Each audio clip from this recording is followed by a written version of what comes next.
Welcome to study point 95 में स्वागत है आप सभी लोगों का यूपीपीसीएस टेस्ट सीरीज के इस प्रोग्राम में।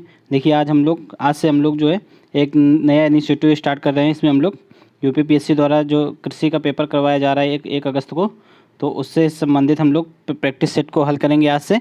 देखिए यहाँ पर हम लोग यूथ पब्लिकेशन का प्रैक्टिस सेट हल करेंगे। देखिए यूथ पब्लिकेशन का इस प्रैक्टिस सेट में 10 प्रैक्टिस सेट हैं। ठीक है, इन 10 को हम लोग विदिन 2 डेज़ में कवर करने की कोशिश करेंगे। पूरी कोशिश करेंगे कि 10 सेट 2 दिन में कवर हो जाए। अगर 2 दिन में नहीं होते तो 3 दिन में तो 100% मान के चलिए 10 सेट हम करा देंगे आप लोगों के लिए।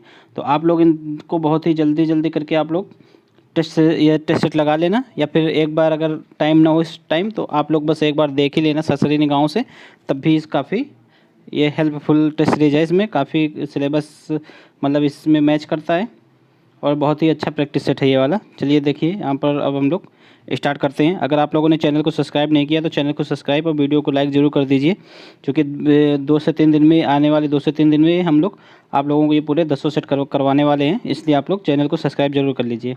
चलिए शुरू करते हैं। पहला क्वेश्चन है यहाँ पर, देखिए ये प्रैक्टिस सेट नंबर 1 है। ठीक है, जैसा कि हमने आप लोगों को बता दिया यहाँ पर ये यूथ पब्लिकेशन का प्रैक्टिस सेट है। ठीक है, यूथ पब्लिकेशन। तो अब यहाँ पर देखिए प्रैक्टिस सेट 1 यहाँ से स्टार्ट करते हैं हम लोग, एग्रीकल्चर का प्रैक्टिस सेट नंबर 1। तो इस पहला क्वेश्चन स्टार्ट करते हैं। देखिए पहला क्वेश्चन है, भारत में सहकारिता असफल हो चुका है परंतु इसे सफल होना चाहिए। तो यह मतलब किस समिति ने कहा था? तो देखिए प्रथम पंचवर्षीय योजना जब लागू हुई थी, ठीक है, अपने भारत में कब लागू हुई थी? 1951 में। तो इसी समय एक मतलब जो सहकारिता होती थी, सहकारी समितियां, तो उनके महत्व पर विशेष बल दिया गया और ये कहा गया कि मतलब इनके महत्व को समझा गया और इनको बढ़ावा देने के लिए एक समिति गठित की गई थी। तो उस समिति के अध्यक्ष कौन थे? तो उस समिति के अध्यक्ष एडी गोरवाला थे। ठीक है, इस समिति का क्या नाम था? तो समिति का नाम था अखिल भारतीय ग्रामीण साख सर्वेक्षण समिति। ठीक, याद रखना, अखिल भारतीय ग्रामीण साख सर्वेक्षण समिति थी। तो उसके अध्यक्ष एडी गोरवाला थे। इन्होंने ही कहा था कि भारत में जो है सहकारिता असफल हो चुकी है परंतु इसे सफल होना चाहिए। ये याद रखना आप लोग। प्रथम पंचवर्षीय योजना में यह समिति बनी थी, ये भी आ सकता है क्वेश्चन। तो एडी गोरवाला ने कहा था। नेक्स्ट है, राष्ट्रीय कृषि ऋण की स्थापना किस वर्ष की गई थी? देखिए राष्ट्रीय कृषि ऋण की स्थापना ऑप्शन है 1953, 1954, 1955 या 1956। तो देखिए 1955 ईस्वी में राष्ट्रीय कृषि ऋण की स्थापना की गई थी। ठीक है, बढ़ते हैं नेक्स्ट। देखिए नेक्स्ट है, भारत में संसाधन कार्य के मूल वृद्धि का प्रतिशत कितना है? तो देखिए भारत में संसाधन कार्य का मूल प्रतिशत कितना है? मूल प्रतिशत मतलब, तो देखिए यहाँ पर भारत में संसाधन कार्य का मूल प्रतिशत 5% है। ठीक है, इसको इंग्लिश में बोलेंगे value added by processing function. ठीक है, value added by processing function. ठीक है, तो इसके कितना है? 5% है। अगर यहीं पर हम लोग निकालें कि जो इन फूड प्रोसेसिंग सेक्टर में कितना है वैल्यू एडेड, तो वैल्यू एडेड इन जो है फूड सेक्टर में कितना है? तो 27%। ये याद रखना। ठीक है, तो 27% फूड प्रोसेसिंग सेक्टर में है और प्रोसेसिंग फंक्शन में कितना है? संसाधन कार्य में, तो ये 5% है। ठीक है, नेक्स्ट है, भारतवर्ष में जो है भारत बीमा योजना कब प्रारंभ की गई थी? तो देखिए वर्तमान में तो इस समय प्रधानमंत्री फसल बीमा योजना चल रही है, लेकिन उससे पहले जो फसल बीमा योजना प्रारंभ की गई थी ये 1985 में प्रारंभ की गई थी। और वर्तमान में जो फसल बीमा योजना चल रही है वो जनवरी 2016 से लागू है। ठीक है, इस फसल बीमा योजना के तहत जो 3 फसलें कवर की जाती हैं 3 सीजन की, रबी की, खरीफ की और जो कॉमर्शियल क्रॉप होती हैं या फिर बागवानी और कॉमर्शियल क्रॉप। ठीक है, तो देखिए यहाँ पर जो रबी की फसलें हैं उन पर 1.5% का प्रीमियम लगता है और जो खरीफ की फसलें हैं उन पर 2% का प्रीमियम और जो कॉमर्शियल क्रॉप है उन पर 5% का प्रीमियम लगता है। ठीक है, ये याद रखना आप लोग, इम्पॉर्टेंट है। बढ़ते नेक्स्ट है, देखिए भारत में चावल अनुसंधान निर्देशालय कहाँ है? तो ऑप्शन है हैदराबाद, कटक, पटना या फिर उपयुक्त में से कोई नहीं। तो इसमें देखिए कंफ्यूज नहीं होइएगा, कटक कभी नहीं लगाइएगा। तो चावल अनुसंधान निर्देशालय पूछा गया है यहाँ पर। ठीक है, इसको इंग्लिश में क्या बोलेंगे? जो डायरेक्टोरेट ऑफ राइस रिसर्च। तो डायरेक्टोरेट ऑफ राइस रिसर्च कहाँ है? तो ये हैदराबाद में। इसका राइट आंसर ए हो जाएगा। ठीक है, अगर यहाँ पर कटक की बात करें, कटक में, तो देखिए कटक में जो धान अनुसंधान केंद्र है तो वो कटक में है। ठीक है, राष्ट्रीय धान अनुसंधान केंद्र कटक में, याद रखना। अगर चावल अनुसंधान निर्देशालय की बात करें तो वो हैदराबाद में। ठीक है, बढ़ते नेक्स्ट है, भारतीय गन्ना अनुसंधान संस्थान कहाँ है? ऑप्शन है लखनऊ में, कोयम्बटूर में, पटना में, सहारनपुर में। तो देखिए यहाँ पर भी आप लोग कन्फ्यूज़ नहीं होइएगा, ठीक है। तो ये जो भारतीय गन्ना अनुसंधान संस्थान कहाँ है? तो ये लखनऊ में है, ठीक है। कोयम्बटूर में क्या है? तो शुगर केन ब्रीडिंग इंस्टीट्यूट की अगर बात करें तो कोयम्बटूर में, ठीक है। जितना भी शुगर केन में ब्रीडिंग संबंधित या फिर जो टेक्नोलॉजियाँ या फिर जीन वगैरह में जो सुधार होता है तो वो कहाँ पे होता है? वो सब कोयम्बटूर में होता है। बढ़ते नेक्स्ट और देख लेते हैं यूपी में क्या क्या है। यूपी में देखिए Indian institute of pulse research भी है, वो कहाँ पे? तो कानपुर में है। Indian grassland and fodders research institute भी है, ये कहाँ पे? झांसी में है, ठीक है। जिसको चारा कृषि बोलते हैं। नेक्स्ट देखिए, नेक्स्ट पूर्व में जो है प्रक्षेत्र आय व्यय तैयार करने को क्या कहते हैं? तो प्रक्षेत्र मीन्स यहाँ पर फार्म होता है इसकी हिंदी, ठीक है। सॉरी इंग्लिश, इसकी फार्म बजटिंग होता है, प्रक्षेत्र आय व्यय की फार्म बजटिंग, ठीक है। इसको याद रखिएगा आप लोग।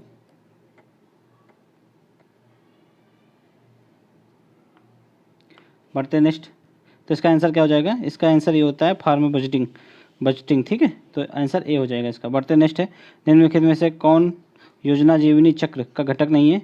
तो ऑप्शन है परिकल्पना, मूल्य निर्धारण, तैयारी या फिर जानकारी। तो देखिए योजना जीवनी चक्र का घटक जो है परिकल्पना नहीं होता है, बाकी तीनों होते हैं। तो राइट आंसर इसका ए हो जाएगा। सरकारी साख संगठन में दीर्घकालिक ऋण की जो सिस्टम है वो कितने लेयर का है? तो 2 स्तरीय है, 3 स्तरीय है या फिर 4 स्तरीय या फिर इनमें से कोई नहीं। तो देखिए ये जो सरकारी जो साख संगठन है उसका जो स्तर है वो 2 स्तरीय होता है, ठीक है। इसका राइट आंसर क्या हो जाएगा? ए हो जाएगा, ठीक है। पहले में क्या आएगा? तो पहले में सहकारी साख समितियां जो होती हैं वो आएंगी और दूसरे में सहकारी भूमि विकास बैंक आता है, ठीक है। तो जो इसमें दीर्घकालिक पूछा गया है तो सरकारी भूमि विकास जो बैंक होता है उसमें दीर्घकालिक ऋण दिया जाता है, ठीक है। वो भी 2 स्तरीय होता है। बढ़ते नेक्स्ट है जो प्रक्षेत्र योजना, ठीक है। फॉर्म प्लानिंग का भौतिक रूप में वित्तीय संकट प्रकट करने को क्या कहते हैं? देखिए जो फॉर्म प्लानिंग जो होता है उसमें भौतिक रूप में जो है वित्तीय संकट प्रकट करने को क्या कहते हैं? तो ऑप्शन है प्रक्षेत्र योजना, प्रक्षेत्र आय व्यय या फिर प्रक्षेत्र आंशिक आय व्यय या फिर में से कोई नहीं। तो इसको भी क्या बोलते हैं? फॉर्म बजटिंग इसको भी बोलते हैं, ठीक है। बढ़ते हैं नेक्स्ट, देखिए नेक्स्ट है भारतवर्ष में जो है प्रथम कृषि विज्ञान केंद्र कहाँ पे खोला गया? कृषि विज्ञान केंद्र मतलब KVK शॉर्टकट में। तो इसकी स्थापना कहाँ पर हुई थी? तो देखिए भारत में जो है सर्वप्रथम कृषि विज्ञान केंद्र के लिए एक वो समिति बनाई गई थी, उसके अध्यक्ष कौन थे? तो मोहन सिंह मेहता थे इसके अध्यक्ष, ठीक है। मोहन सिंह मेहता की अध्यक्षता में एक समिति बनी थी। तो इसी समिति की अनुशंसा की गई थी कि भारत में जो है एक मतलब कृषि विज्ञान केंद्र खोले जाने चाहिए। तो कृषि विज्ञान केंद्र पहला कहाँ पे खोला गया था? तो पांडुचेरी में खोला गया था। कब? तो ये 1974 में खोला गया था। अगर समिति की बात करें तो समिति कब बनी थी? मोहन सिंह मेहता की। तो ये समिति 1973 में बनी थी। इसी की अनुशंसा पर 1974 में पांडुचेरी में प्रथम KVK खोला गया था, ठीक है। लेकिन अगर वर्तमान में बात करें कितने कृषि विज्ञान केंद्र हैं?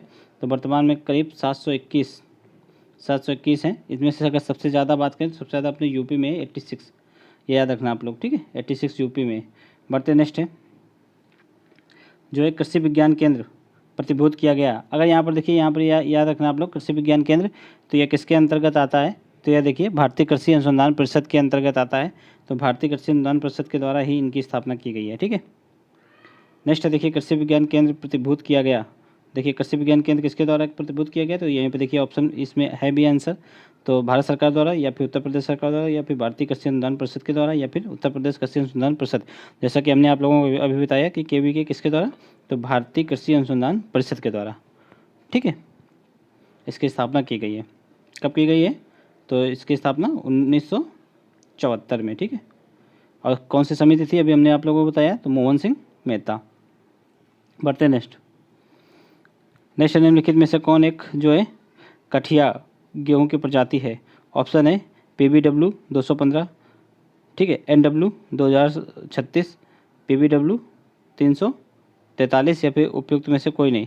तो कठिया गेहूं की मतलब कौन सी प्रजाति है? तो देखिए कठिया गेहूं की प्रजाति यहाँ पर इनमें से कोई नहीं है। देखिए कठिया गेहूं कौन सी प्रजाति होती है? जो मार्कोनी होती है, मार्कोनी प्रजाति के जितने भी गेहूँ होते हैं वो कठिया गेहूँ कहलाते हैं। ये मार्कोनी की एक खासियत ये है कि जहाँ जो शुष्क क्षेत्र होते हैं, जहाँ पर पानी मतलब बहुत ही कम मात्रा में हो, वहाँ पर भी इसकी खेती की जा सकती है। ठीक है, तो इसके अंतर्गत कौन कौन सी प्रजाति आती हैं?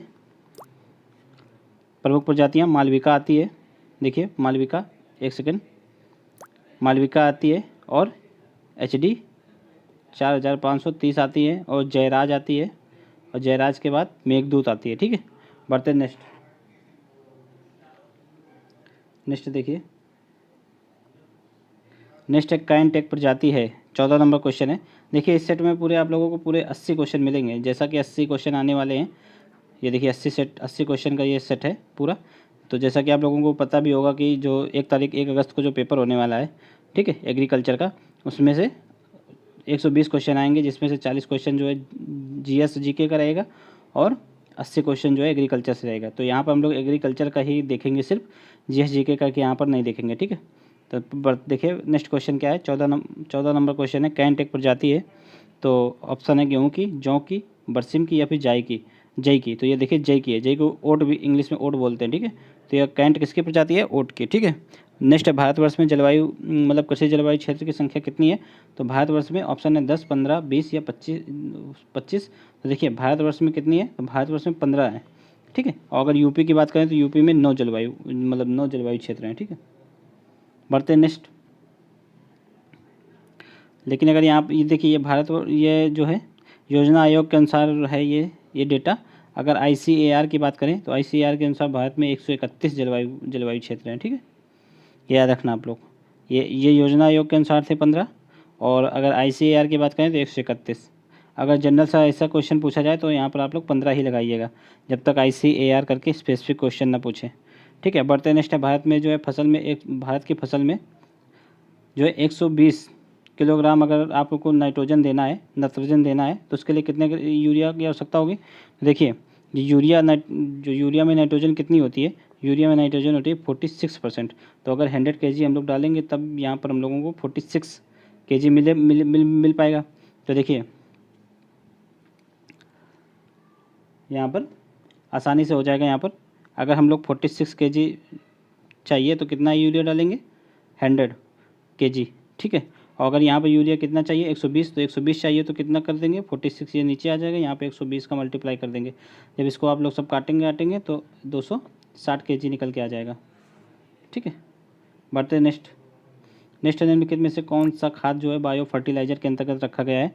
ऑप्शन है गोबर की खाद, कंपोस्ट खाद, मतलब हरी खाद, या फिर ब्लू ग्रीन एल्गी। तो जो ब्लू ग्रीन एल्गी है वो जो है बायो फर्टिलाइजर के अंतर्गत ब्लू ग्रीन एल्गी आती है। ठीक है, इसका एक और मतलब बेस्ट एग्जांपल है, उसको राइजोबियम बोलते हैं।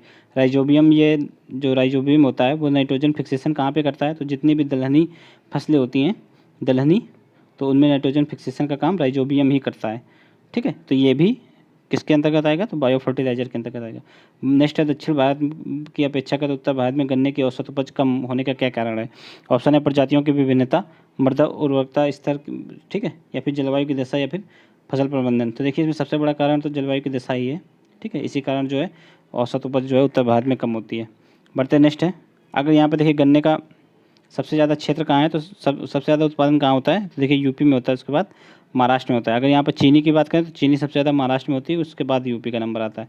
तो ये आप लोग याद रखिएगा। ठीक है, गन्ना अनुसंधान केंद्र कहाँ है पे? तो ये लखनऊ में है। ठीक बढ़ते नेक्स्ट है फ्लेरिस माइनर खरपतवार। ठीक है, फ्लेरिस माइनर खरपतवार किस फसल से संबंधित है? देखिए फ्लेरिस माइनर जो है वैज्ञानिक नाम है किसका? गेहुआ नामक जो खर होता है, गेहुआ। तो अब आप लोगों को इससे कंफर्म हो गया कि ये जो है गेहुआ तो कहाँ पे होता है? तो गेहुआ तो गेहूँ का ही जो खर होता है, तो ये गेहूँ से संबंधित है। ठीक है, यहाँ पर देखिए गेहुआ नहीं होगा, गेहूँसा होगा, गेहूँसा। ठीक है, बढ़ते नेक्स्ट है सुगंध 5 है किस फसल की प्रजाति है? तो सुगंध 5 है तो ऑप्शन है मक्का, धान, या फिर मूंग, या फिर मटर। तो देखिए यह जो है धान की प्रजाति है। ठीक है, सुगंध। तो इसी की तरह और भी धान की प्रजातियां होती हैं। यह सुगंधित जो बासमती धान है यह उसकी प्रजाति है। और होती है जैसे पूसा बासमती 1, ठीक है, जया, IR 8 और IR 24। तो ये सब किसकी प्रजाति हैं? ये सब धान की हैं, ठीक है। रत्ना, जलमग्न, ठीक है, और लूनी, वृद्धि, ये सारी जो है धान की प्रजातियाँ। बढ़ते नेक्स्ट है बरसिम का वनस्पतिक नाम पूछा गया है, तो इसका आंसर क्या हो जाएगा यहाँ पर? बरसिम का जो वनस्पतिक नाम है तो ट्राइफोलियम एलेक्जेंड्रियम, तो ये इसका वनस्पतिक नाम होता है। आप लोग इसको याद कर लीजिए, ये इंपॉर्टेंट है, ठीक है। बढ़ते नेक्स्ट है धान में अधिकतम जो है कल्ले बनने एवं बाल शुरू होने के बीच के समय को मतलब किस नाम से जाना जाता है? तो ऑप्शन है ट्रांसप्लांटिंग अवस्था, या फिर सीडलिंग अवस्था, या फिर वेजिटेटिव लेगलेस अवस्था, या फिर टिलरिंग अवस्था। देखिए जब धान में जो कल्ले बनने लगते हैं या फिर बाल जब शुरू होने लगते हैं तो उसको वेजिटेटिव लेगलेस अवस्था बोलते हैं। देखिए धान की जितनी भी अवस्थाएं होती हैं यहाँ पर हम लोग एक बार देख लेते हैं। सबसे पहले सीडलिंग होता है। सीडलिंग मीन्स सबसे पहले जो धान की जो फसल जो पेड़ तैयार की जाती है रोपाई के लिए, तो जब बीज बोते हैं तो उसको सीडलिंग बोलते हैं। फिर जब बीज तैयार हो जाता है तो उसको जो छोटे छोटे प्लांट तैयार हो जाते हैं तो उसको वो मतलब निकाल के खेत में लगाया जाता है, तो उस तकनीक मतलब उसको क्या बोलते हैं? तो उसको ट्रांसप्लांटिंग बोलते हैं। ट्रांसप्लांटिंग के पश्चात टिलरिंग आता है। टिलरिंग के पश्चात जो है जब टिलरिंग के पश्चात फिर क्या आता है? वनस्पति लेग अवस्था आती है, ठीक है। वनस्पति लेग अवस्था के बाद पैनिकल अवस्था आएगी, फिर फूल बनना, फिर दाने बनना, फिर दाने का पकना। तो यहाँ पर ये वनस्पति एक सेकेंड ये जो वेजिटेटिव लेगलेस अवस्था है वो वही है जो वनस्पति लेगलेस फेज होता है, उसको हिंदी में वनस्पति लेग अवस्था बोलते हैं, ठीक है। बढ़ते नेक्स्ट है जो उत्तरी मैदान में आलू की मुख्य फसल की बुआई का समय क्या है? तो देखिए उत्तरी मैदान में ऑप्शन है अक्टूबर के प्रथम पखवाड़ा, अक्टूबर के द्वितीय पखवाड़ा, या फिर नवंबर के प्रथम पखवाड़ा, या फिर नवंबर के द्वितीय। तो देखिए उत्तर भारत में जो है ये 15 अक्टूबर से लेके 25 अक्टूबर के बीच में ये फसल बोई जाती है, तो ये क्या हो जाएगा? अक्टूबर का द्वितीय पखवाड़ा इसका आंसर हो जाएगा, ठीक है। बढ़ते हैं नेक्स्ट देखिए उड़द की फसल में खरपतवार नियंत्रण हेतु किस खरपतवार नाशी का प्रयोग किया जाता है? ऑप्शन है एंट्राजिन 2,4-D, या फिर सीमाजिन, या फिर फ्लोक्यूरेलिन। तो देखिए जो उड़द में जो खरपतवार होता है तो उसके लिए हम लोग जो है फ्लूक्लोरेलिन डालते हैं, ठीक है। और जो एंट्राजिन है तो एंट्राजिन याद रखें आप लोग, एट्राजिन जो है मक्का और गन्ने में डाला जाता है, ठीक है। एट्राजिन कहाँ? मक्का और गन्ने में जो खरपतवार होता है उसके लिए एट्राजिन। और जो गेहूँ में क्या डाले जाते हैं? तो 2,4-D, ठीक है। तो गेहूं के लिए ये हो गया। अब याद रखना आप लोग 2,4 गेहूं के लिए, एट्राजिन मक्का और गन्ने के लिए, ठीक है। फ्लूक्लोरिन ये उड़द की दाल में जो खरपतवार होता है उसके लिए। बढ़ते नेक्स्ट है मक्का की बुआई जो है 50 × 20 सेंटीमीटर पर करने पर मतलब प्रति हेक्टेयर कितने पौधे लगेंगे, ठीक है। 50 × 20 सेंटीमीटर पर अगर मक्के की बुआई करेंगे तो इसमें करीब 1 लाख पौधे लगेंगे, ठीक है। आप लोग इसको याद कर लीजिए, 1 लाख पौधा लगेगा। बढ़ते नेक्स्ट है हरी खाद के लिए कौन सी फसल उपयोग में लाई जाती है? ऑप्शन है ढैंचा, सरसों, तोरिया, या फिर सूरजमुखी। तो देखिए हरी खाद जो ढैंचा होता है, ठीक है, ढैंचा, इसका राइट आंसर तो ढैंचा है, लेकिन ढैंचा के अलावा और भी है, जैसे ढैंचा हो गया, सनई, ठीक है, तो ये लोबिया, जिसको बोड़ा भी बोलते हैं कहीं कहीं, लोबिया। तो इन सब के देखिए सबसे ज़्यादा अगर मतलब प्राप्त होता है तो लोबिया से सबसे ज़्यादा नाइट्रोजन प्राप्त होता है, ठीक है, हरी खाद के रूप में लोबिया से। लेकिन सनई से अगर फील्ड को मतलब खेत को सबसे ज़्यादा किससे प्राप्त होता है? तो खेत को सबसे ज़्यादा सनई से प्राप्त होता है। और ढैंचा से कितना प्राप्त होता है? एक सेकेंड, ढैंचा से भी प्राप्त होता है, लेकिन ढैंचा से अपेक्षाकृत जो सनई से वो कम होता है। देखिए ढैंचा से जो है 76 kg पर हेक्टेयर प्राप्त होता है। अगर हम लोग ढैंचा खेत में बोते हैं तो इतना नाइट्रोजन प्राप्त हो जाएगा आप लोगों खेत में।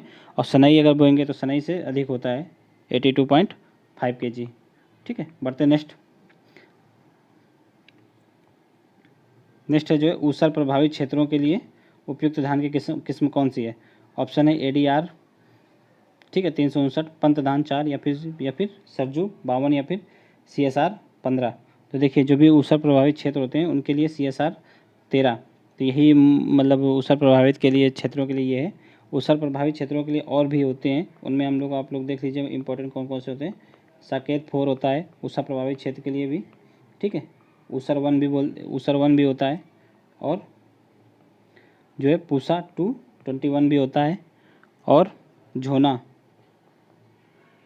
झोना भी एक प्रजाति है धान की जो ऊसर प्रभावित क्षेत्र में होती है, झोना 349, जया, ठीक है। IR24 अभी हमने बताया आप लोगों को, IR24। एक और होता है IR8, मगर वो नहीं होता, याद रखना यहाँ पर IR24 होता है ऊसर प्रभावित। IR8 भी जो है धान की ही मतलब किस्म है, लेकिन ये ऊसर क्षेत्रों में नहीं होती है, याद रखिए आप लोग। CSR 13, तो इसको ये तो ऑप्शन में है ही। और एक कौन सी होती है, पूसा 22 कावेरी भी होती है, ठीक है। नेक्स्ट है, उत्तर प्रदेश में सर्वाधिक क्षेत्रफल वाला मतलब फसल चक्र कौन सा है? तो देखिए धान गेहूँ, बाजरा गेहूँ, ज्वार चना या फिर मक्का सरसों। तो देखिए धान गेहूँ सर्वाधिक फसल चक्र धान गेहूँ का यूपी में होता है।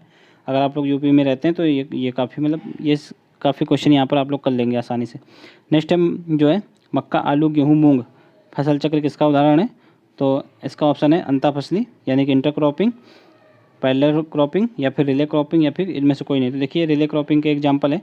रिले क्रॉपिंग में क्या होता है कि रिले क्रॉपिंग का ये देखिए स्ट्रक्चर ऐसे बनता है कि यानी कि एक फसल यहाँ पर आप लोग ये पहली फसल को आप लोग काट नहीं पाएंगे तो दूसरी फसल तैयार हो जाएगी, मतलब दूसरी फसल बो दी जाती है।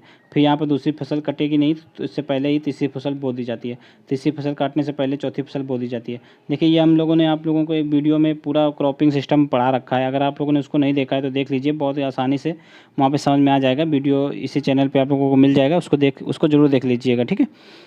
तो इसमें रिले क्रॉपिंग्स का नाम क्यों रखा गया? देखिए एक रिले रेस होती है, आप लोगों ने देखा होगा जब धावक दौड़ता है उसमें अपने देश के झंडे को अपने हाथ में लिए रहता है, ठीक है।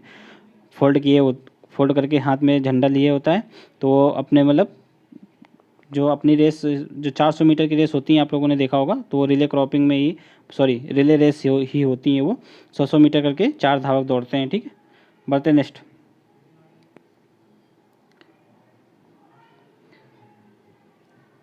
नेक्स्ट है गन्ना में जो रेटून स्टंटिंग मतलब किसके कारण हो जाता है गन्ने में रेटून स्टंटिंग? ऑप्शन है वायरस के कारण या फिर फंजाई के कारण या फिर बैक्टीरिया के कारण या फिर इनमें से कोई नहीं। तो देखिए जो रेटून स्टंटिंग हो जाता है वो वायरस के कारण होता है, ठीक है, गन्ने में। बढ़ते नेक्स्ट।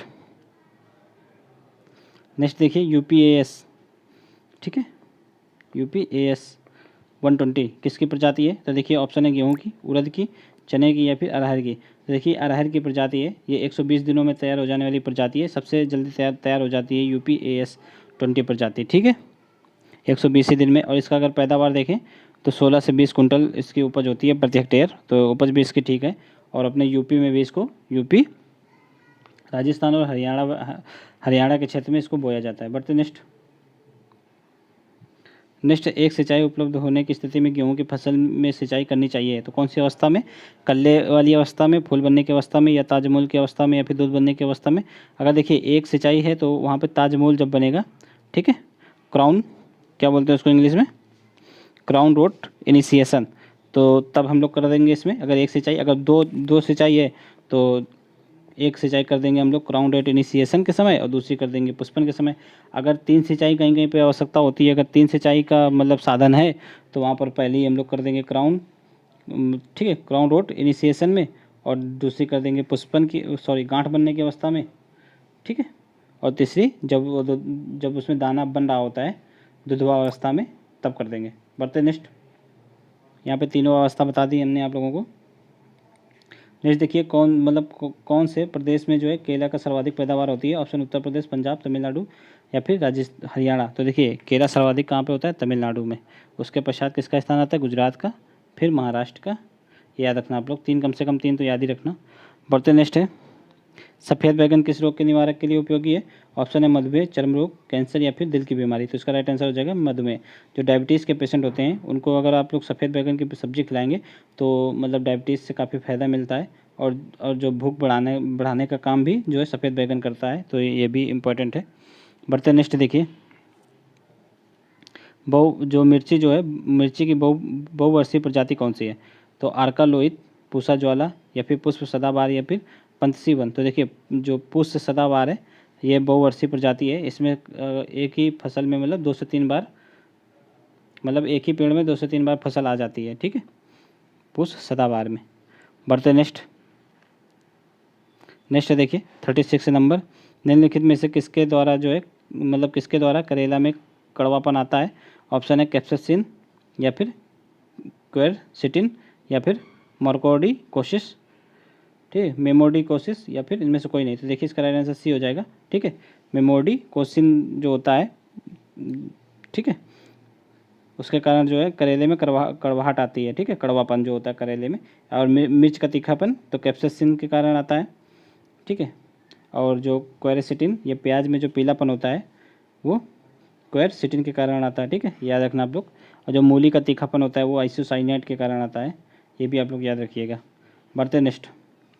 निम्नलिखित में से टमाटर की कौन सी किस्में जो है फल जो है नाशपाती आकार का होता है। तो देखिए टमाटर का जो फल होता है वो नाशपाती का आकार का होता है, किसमें होता है? ऑप्शन है पंतबार, पूसा रूबी या फिर हिसार लालिमा या फिर पंजाब छुआरा। तो देखिए पंजाब छुआरा का जो प्रजाति है, ठीक है, टमाटर की, उसका फल जो है नाशपाती का आकार का होता है, ये आप लोग याद रखिएगा। बढ़ते नेक्स्ट 38 नंबर। नेक्स्ट है जो है भारतीय सब्जी अनुसंधान संस्थान कहाँ है? तो ये तो आसान है, इसको आप लोग सभी बता सकते हैं, ये वाराणसी में स्थित है, ठीक है, भारतीय सब्जी अनुसंधान संस्थान। अगर भारतीय दलहन अनुसंधान संस्थान पूछे तो कहाँ पे? ये कानपुर में। अगर भारतीय पशु चिकित्सा अनुसंधान संस्थान तो ये कहाँ है? इज्जतनगर बरेली में पड़ता है, ठीक है। और भारतीय गन्ना अनुसंधान संस्थान तो ये लखनऊ में। याद रखिएगा आप लोग, सारे यूपी के हैं। नेक्स्ट है यहाँ पे क्या है? गन्ना अनुसंधान संस्थान, याद रखिएगा। नेक्स्ट है गेंदा की प्रति हेक्टेयर बीज की दर क्या होती है? ऑप्शन है 1.5 kg, 2 kg या फिर 2.5 kg या फिर 3 kg। देखिए गेंदा के सबसे पहले छोटे छोटे प्लांट तैयार किए जाते हैं, जैसे धान के प्लांट तैयार किए जाते हैं उसी प्रकार गेंदा के किए जाते हैं। अगर प्लांट तैयार करते हैं तो बहुत ही कम बीज की आवश्यकता पड़ती है, 300 से 400 ग्राम में ही हो जाता है। लेकिन अगर इसको सीधा खेत में बुआई करेंगे तो बुआई के पद्धति में ज़्यादा मतलब बीज लगता है, तो उसमें 2 kg प्रति हेक्टेयर लग जाता है, ठीक है। आप लोग याद रखिएगा, इसमें 2 kg लग जाता है। अगर जो छोटे छोटे पौधे तैयार करके तब रोपाई की जाएगी तो उसमें से 300 से 400 ग्राम में ही हो जाएगा। अगर आप लोग इसके बीज देखेंगे तो बहुत ही हल्के होते हैं, ठीक है। इन्हीं फूलों को सुखा करके बीज बनाया जाता है। बढ़ते नेक्स्ट। निम्नलिखित में से कौन सी जो है ग्लेडियोलस की प्रजाति है? देखिए ग्लेडियोलस एक मतलब जो प्लांट आप लोगों ने देखा होगा जो सजावट में काम आते हैं, ठीक है। यहाँ पे पुष्प ऐसे लाइन से एक मतलब उसका तना हो जाएगा, लाइन से इधर इधर फ्लावर होते हैं, ठीक है। तो सजावट के काम बहुत आते हैं, तो उनको ग्लेडियोलस प्रजाति बोलते हैं। ऑप्शन क्या है? ज्वाला, गजल, प्रियदर्शनी या फिर सभी। तो ये देखिए सभी जो है ग्लेडियोलस की ही प्रजातियाँ हैं, तो इसका राइट आंसर डी हो जाएगा। बढ़ते नेक्स्ट। निम्नलिखित में से भिंडी के सबसे प्रमुख मतलब गंभीर रोग कौन सा है भिंडी का? तो जड़ विगलन या फिर चौड़ी फफूंद या फिर पीला सिरा मतलब येलो वेन मोजैक। तो यही इसका राइट आंसर है, येलो वेन मोजैक जो है भिंडी में हो जाता है, ठीक है। ये भी आप लोग याद रखिएगा, ठीक। बढ़ते नेक्स्ट। केंद्रीय उपोष्ण बागवानी संस्थान कहाँ है? ऑप्शन है श्रीनगर, लखनऊ, बेंगलोर या फिर बीकानेर। देखिए केंद्रीय उपोष्ण बागवानी संस्थान ये अपने लखनऊ में ही स्थित है, ये आप लोग याद रखिएगा। अगर यहाँ पर पूछा जाएगी जो नेशनल बोटेनिकल रिसर्च इंस्टीट्यूट तो ये भी लखनऊ में ही है, ठीक है। National institute of sugar cane research ये भी लखनऊ में है। National bureau of fish genetic resource तो ये भी लखनऊ में है। तो 4 संस्थाएं लखनऊ में इंपॉर्टेंट है एग्रीकल्चर से रिलेटेड, तो आप लोग याद रखिएगा। एक बार फिर हम दोहरा दे रहे हैं, जो सेंट्रल इंस्टीट्यूट ऑफ सब ट्रॉपिकल हॉर्टिकल्चर ये, ठीक है, तो कहाँ पे? लखनऊ में, ठीक है। नेशनल बोटेनिकल रिसर्च इंस्टीट्यूट तो ये भी लखनऊ में। National institute of sugar cane research ये भी लखनऊ में। National bureau of fish genetic resource तो ये भी लखनऊ में। बढ़ते नेक्स्ट जो गुड़सूत्र में जो है कुल प्रोटीन का हिस्टोन प्रतिशत कितना होता है? देखिए जो प्रोटीन होते हैं, जो गुड़सूत्र होते हैं वो हिस्टोन प्रोटीन से मिलकर बने होते हैं। तो हिस्टोन प्रोटीन कितना होता है उसमें? 95% होता है। सबसे ज़्यादा हिस्टोन प्रोटीन ही होता है गुड़सूत्र में, ठीक है। तो गुड़सूत्र नाम किसने दिया था? तो इसको वार्डेयर नामक जो वैज्ञानिक थे, ठीक है, उन्होंने ही इसका नाम गुड़सूत्र दिया था। क्रोमोसोम बोलते हैं इंग्लिश में, वार्डेयर द्वारा, ठीक है। ये आप लोग याद रखिएगा। बढ़ता है नेक्स्ट। देखिए जो मेंडल थे, मेंडल लॉ आप लोगों को ऑप्शन सिलेबस में मेंडल लॉ दिया है, तो आप लोग पढ़िएगा इसको। मेंडल में जो है मटर के कुल कितने लक्षणों की वंशागति का अध्ययन किया गया है? मेंडल ने जो है मटर के कुल कितने लक्षणों का वंशागति अध्ययन किया है? ऑप्शन है 5, 7, 9 या फिर 11। तो देखिए मेंडल ने जो है 7 लक्षणों का अध्ययन किया था। 7 लक्षण कौन से थे?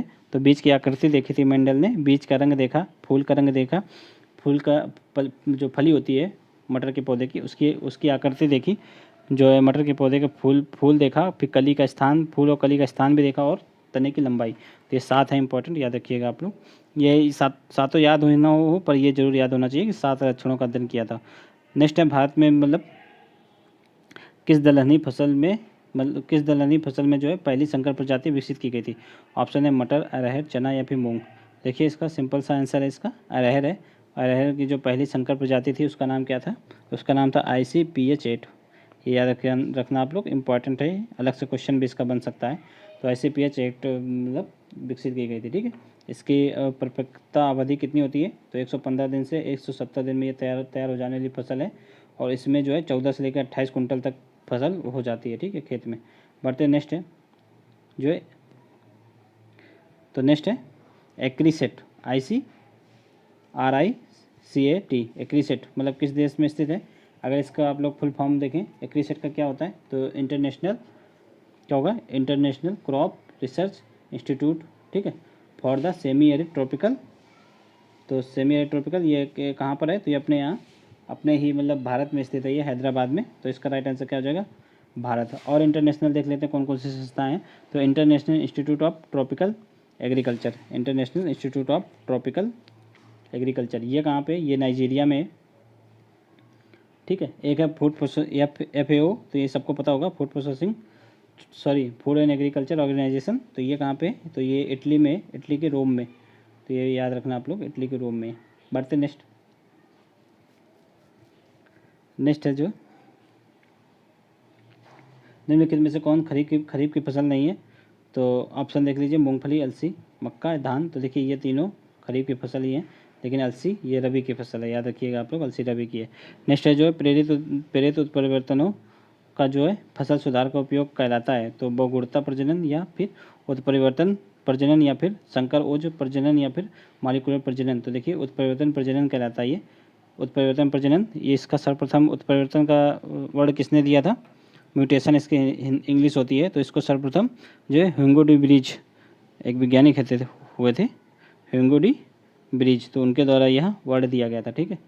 नेक्स्ट देखिए, म्यूटेशन नाम किस वैज्ञानिक ने दिया। तो देखिए अभी हमने आप लोगों को बताया म्यूटेशन किसने दिया, तो ह्यूगो डी ब्रिज ने दिया, ठीक है। यहाँ पे ह्यूगो नहीं लिखा है, आप लोग लिख सकते हैं।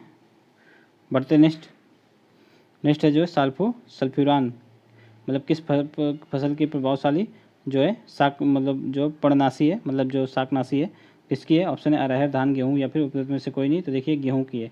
जो गेहूँ में जो गेहूँसा होता है, अभी हमने आप लोगों को सबसे पहले बताया, जो गेहूँसा होता है उसके लिए, उसको हटाने के लिए जो है सल्फ्यूरान का ही यूज होता है।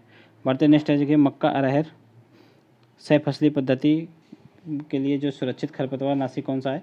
तो मक्का के लिए अभी हमने आप लोगों को बताया था पहले, ठीक है। मक्का और गन्ने के लिए कौन सा होता है, तो मक्का और गन्ने के लिए एट्राजिन, ये हमने आप लोगों को बताया था। लेकिन अगर मक्का और अरहर की बात करें तो इसमें कौन सा होगा, पेंडिमिथेलिन होता है, ठीक है। और हमने आप लोगों को बताया क्या 2,4D ये किसके लिए होता है, तो ये गेहूं के लिए होता है, ठीक है। बढ़ते नेक्स्ट, क्रोमोसोम शब्द का प्रतिपादन सबसे पहले किसने किया। तो अभी हमने आप लोगों को बताया था ऊपर कि वाल्डेयर ने इसका किया था, तो ये इसका वाल्डेयर हो जाएगा, ठीक है। 1888 में किया था, ये याद रखना आप लोग, वाल्डेयर ने, ठीक है। नेक्स्ट है, गुणसूत्र संरचना निम्नलिखित में से किसके द्वारा बदल जाती है। ऑप्शन है विस्थापन, न्यूनता या फिर द्विगुणा या फिर उपयुक्त सभी। तो देखिए सभी के द्वारा ये जो गुणसूत्र की संरचना बदल सकती है। बढ़ते नेक्स्ट देखिए, आलू की पत्तियों की कटाई की जाती है, तो किसके लिए यह की जाती है, तो गुणवत्ता युक्त बीज के लिए या फिर अधिक उपज के लिए या फिर बड़े केंद्रक के लिए या फिर इनमें से कोई नहीं। तो देखिए ये गुणवत्ता युक्त बीज के लिए, इसका मतलब जो आलू के पत्ती होती हैं तो उसकी कटाई कर दी जाती है, ठीक है। बढ़ते नेक्स्ट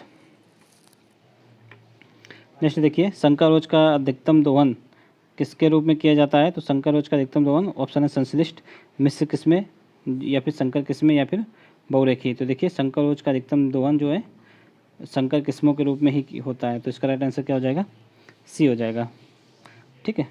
संकर रोज मतलब कैसे तैयार की जाती है, जो F1 संतति होती है, ठीक है, F1 जनरेशन, तो उसके साथ मतलब जो है संकर जो क्रॉस कराकर जितने भी संकर रोज है वो प्राप्त किए जाते हैं, ठीक है। बढ़ते हैं नेक्स्ट देखिए, एक उन्नत प्रजाति का प्रारंभिक बीज क्या कहलाता है। ऑप्शन है प्रजनक बीज, मतलब ब्रीडर, इंग्लिश में अगर आप लोग ने पढ़ा तो बता दें। ब्रीडर ये बेस्ड फाउंडेशन बीज भी इसको बोलते हैं। ये सर्टिफाइड बीज या न्यूक्लियर बीज। तो जो प्रारंभिक बीज है वो कौन सा होता है, तो उन्नत प्रजाति का प्रारंभिक बीज को न्यूक्लियर बीज बोलते हैं। ठीक है, इसको आप लोग याद रखिएगा। न्यूक्लियर बीज के पश्चात ही हम लोग जो भी मतलब ब्रीडर बीज प्राप्त करते हैं, और ब्रीडर बीज से हम लोग जो है फंडामेंटल जो बीज होता है फाउंडेशन बीज, तो उसको प्राप्त करते हैं। ठीक है, तो सबसे पहले कौन सा आएगा, न्यूक्लियर बीज, न्यूक्लियर सीड आएगा, फिर ब्रीडर सीड आएगा। ब्रीडर सीड के पश्चात जो है आधारित सीड, यानी कि जो फंडामेंटल बीज आता है फाउंडेशनल सीड, तो वो आएगा। ठीक है, इसके पश्चात जो है सर्टिफाइड बीज आता है। तो सर्टिफाइड बीज को कौन सा टैग मिलता है, तो उसको नीला टैग मिलता है। और जो फंडामेंटल बीज होता है उसको वाइट टैग मिलता है, याद रखिएगा आप लोग।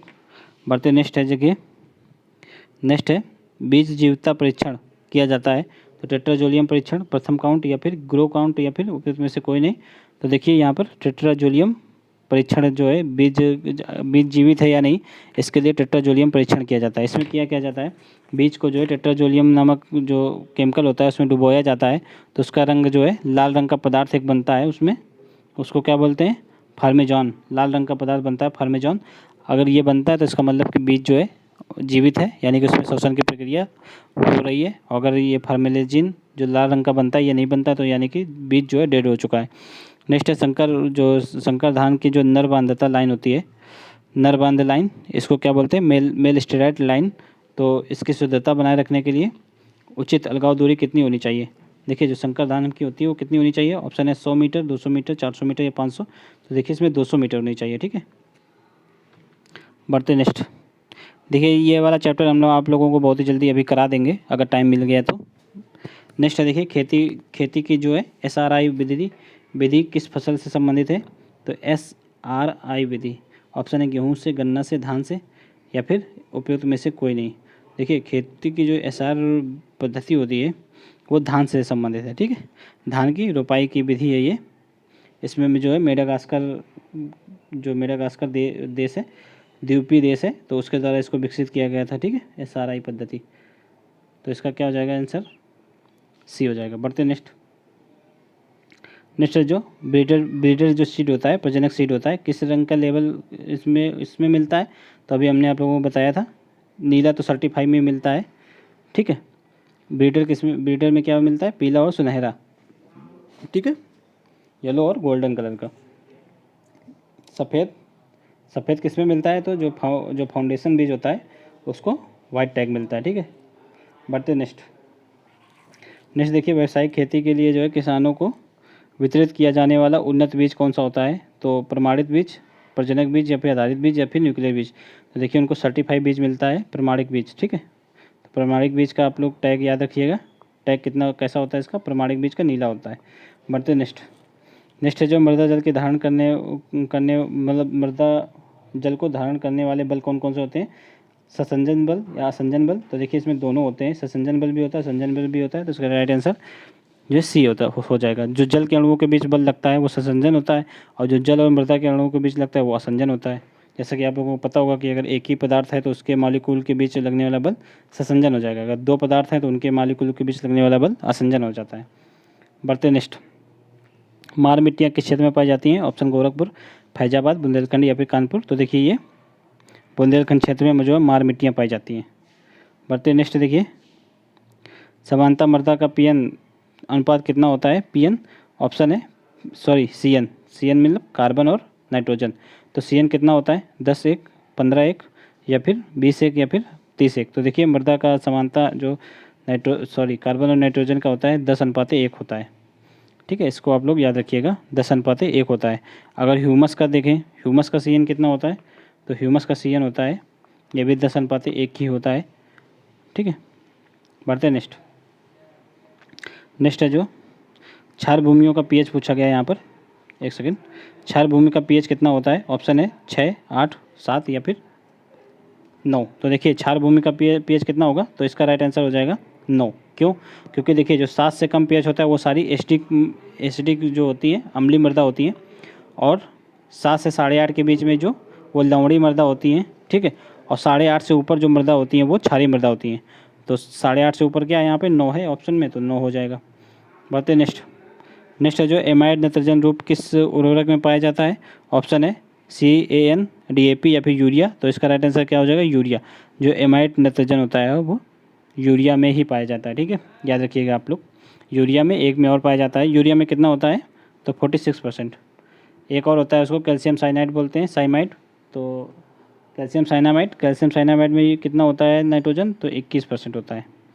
तो वो भी एमाइड नाइट्रोजन का ही रूप होता है, कैल्शियम साइनामाइड, ठीक है। बढ़ते नेक्स्ट। नेक्स्ट देखिए, नेक्स्ट निम्नलिखित में से कौन जो है वृद्धि प्रवर्तक है? तो ऑप्शन है ऑक्जिन, इथाइलिन, कार्बोनेट। तो इनमें से कोई नहीं। तो देखिए ऑक्जिन जो है वृद्धि प्रवर्धक होता है। इसका राइट आंसर ए हो जाएगा। देखिए पादप हार्मोन्स हैं, इसका हम लोग अगर आप लोग कहिएगा तो इसका भी वीडियो हम आप लोगों को जो 5-6 पादप हार्मोन्स होते हैं उसका शॉर्ट में वीडियो प्राप्त करवा देंगे आज शाम तक ही, अगर आप लोग को की इच्छा होगी तो, ठीक है। नेक्स्ट है उपजाऊ भूमि को अनुपजाऊ जमीन में बदलने की प्रक्रिया को क्या कहा जाता है? तो क्या कहा जाता है? ऑप्शन है डिजर्टाइजेशन या फिर डिजर्टिफिकेशन या फिर एक या दो दोनों। तो देखो इसको डिजर्टिफिकेशन और डिजर्टाइजेशन दोनों कहा जाता है, ठीक है। अगर जो है उर्वरक भूमि अनउर्वरक बदल जाए तो इसका आंसर क्या हो जाएगा? सी। बताइए नेक्स्ट है निम्नलिखित में से कौन सा सूक्ष्म जीवाणु जो है जल प्लावित मृदाओं में अच्छी वृद्धि करता है? जल प्लावित मृदा यानी कि अगर हम लोग धान का प्लांट तैयार करते हैं तो ज़्यादातर जो धान के खेत में ज़्यादातर समय में पानी ही भरा रहता है। तो आप लोग इसका एग्जांपल वहाँ से मान सकते हैं। तो धान में क्या क्या होता है देखिए, जैसे कि आप लोगों को पता होगा एजोटोबैक्टर होता है, ठीक है। धान में एजोटोबैक्टर होता है और यहाँ पर कौन कौन सा होता है धान में? तो क्लोस्ट्रीडियम इसका आंसर हो जाएगा। राइजोबियम कहाँ होता है? तो दलहनी फसलों में राइजोबियम होता है, ठीक है। और जो धान में होता है वो क्लोस्ट्रीडियम, एजोला, नील और जो ब्लू ग्रीन एल्गी वो सब धान में होता है, ठीक है। एजोटोबैक्टर नहीं होता यहाँ पर, माफ़ कीजिएगा, ठीक है। तो बढ़ते नेक्स्ट। तो धान के खेत में कौन कौन सा पाया जाता है? तो एजोला, ब्लू ग्रीन एल्गी और क्लोस्ट्रीडियम पाया जाता है, ठीक है। और राइजोबियम तो आप लोगों को पता होगा जो दलहनी फसलें होते हैं उसमें नाइट्रोजन फिक्सेशन का काम करता है राइजोबियम। बढ़ते नेक्स्ट। गेहूं के जो बोना जीन है उसको क्या बोलते हैं? ऑप्शन है नॉरिन 10, ओपेक 2 या फिर DGU जेन। तो देखिए नॉरिन 10 जो है जीन जो है गेहूं का बोनापन जीन है, तो राइट आंसर ए हो जाएगा। जो DGU जीन है तो ये धान का बोना जीन है, ठीक है। ये भी याद रखिएगा आप लोग, तो कभी ये भी पूछ सकते हैं पेपर में, कुछ भी आ सकता है। नेक्स्ट है देखिए ग्लाइकोलाइसिस का संबंध किससे है? तो केवल प्रकाश संश्लेषण से नहीं है, केवल श्वसन से। तो ये सही है, प्रकाश संश्लेषण श्वसन दोनों से, ये नहीं है।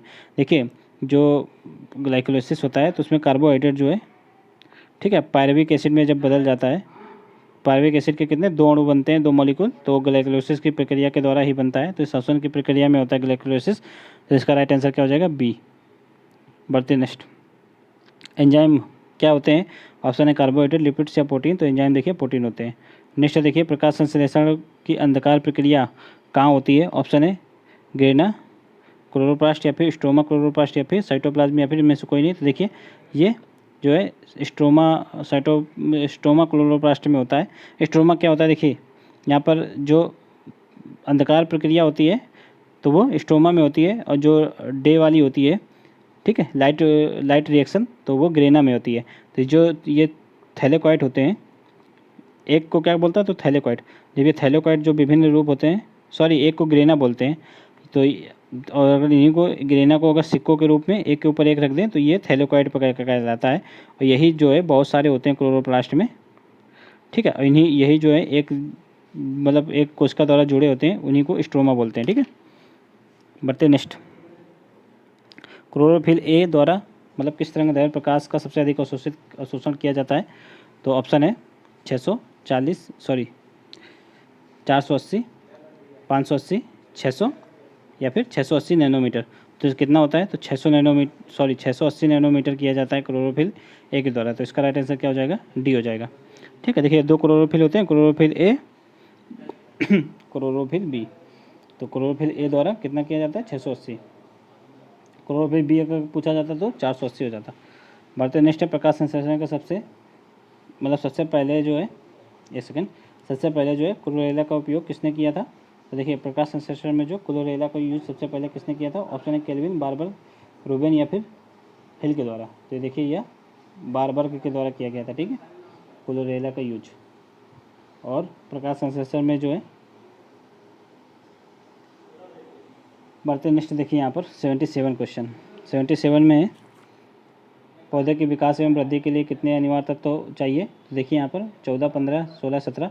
यहाँ पर आप लोग 16 लगाएंगे, कन्फ्यूज मत होइएगा। यहाँ पर 16 नहीं लगाना है, यहाँ पर 17 लगाना है, क्योंकि जो 16 तो होते ही होते हैं। पर अब वर्तमान में निकिल को भी माना जाने लगा है पौधे के लिए एसेंशियल, तो निकिल को भी अगर आप लोग मिला लेंगे तो 17 हो जाएंगे। ठीक है, अगर 17 ऑप्शन में नहीं रहता है तो आप लोग 16 लगा सकते हैं।